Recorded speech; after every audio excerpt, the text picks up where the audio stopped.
Huh?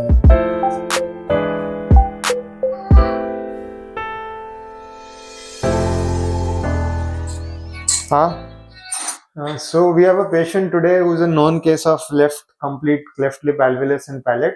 So he underwent multiple surgeries for his palate in the childhood. After watching our YouTube videos, he came to us with a complaint of cleft maxillary hypoplasia.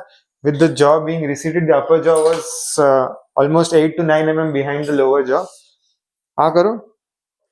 Now the patient is 15 days post-op, so he has come back for a follow-up after 2 weeks. Now, if you see, the occlusion is nicely maintained. The jet and the bite is as per the plan. There's a mild posterior open bite on both sides, which will be settled with post-op orthodontics. हाँ करो. You can see the stability. The maxilla is nice and stable.